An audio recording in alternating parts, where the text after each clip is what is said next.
को पता चल गई, यहीं पे देखते चले जाते हैं। लिमिट में क्या करते हैं, नेबरहुड में वैल्यू निकालने की कोशिश करते हैं। क्या कह रहे हैं, whenever it is not possible to find exact value of a function, या चलो ये तो इसमें तो एग्जैक्ट अप्रॉक्स हम मालूम था, एग्जैक्ट वैल्यू जब पॉसिबल नहीं है, we will try to find its approx value in the neighbourhood of that point and that approx value is known as limit of a function. चलो यहाँ तक की बात सही हो गई बेटा। उसके बाद मैंने कहा एल ऑप्टर रूल लग जाता है जब एग्जैक्ट वैल्यू कब हो, 0/0 फॉर्म में है। फिर दूसरी बात मैंने आपसे बोला था कि लिमिट एग्जिस्ट का मतलब क्या है, लिमिट एग्जिस्ट का मतलब it is possible to find unique constant value. Unique value है, साथ साथ कांस्टेंट आ जाए तो कह देते हैं लिमिट एग्जिस्ट कर जाएगी।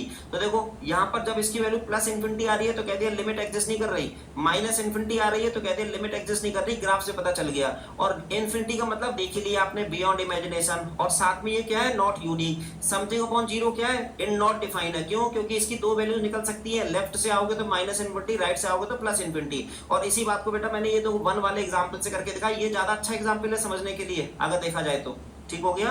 अच्छा, और फिर ये चलो छोटी बात है। फिर आगे इनडिटरमिनेट फॉर्म, 7 इनडिटरमिनेट फॉर्म है, उन सब का हमने जो है प्रूफ करके दिखा दिया आपको जितनी भी इनडिटरमिनेट फॉर्म है। और एल ऑपरेटर रूल केवल पहले दो में लगता है, इतने में किसी को प्रॉब्लम, कोई प्रॉब्लम नहीं। लॉग के बारे में जाना हमने बेटा, e की पावर x और log x के बारे में कुछ जाना, इसकी हेल्प से ही बाकी चीजें हम प्रूफ कर पाए, है ना। और जब भी कोई समस्या आए पावर में चीजें हो तो log लेके कर लेना, इन्फिनिटी माइनस इन्फिनिटी हो तो ऐसे कर लेना। अब प्रॉब्लम यह है कि मेथड्स ऑफ कैलकुलेटिंग क्वेश्चंस, किन किन तरीकों से हम क्वेश्चंस कर सकते हैं। देखो question, methods of calculating question, L operator rule में लिख नहीं रहा, बस यहाँ लगेगा न्यूमरेटर डिनोमिनेटर को डिफरेंशिएट करके।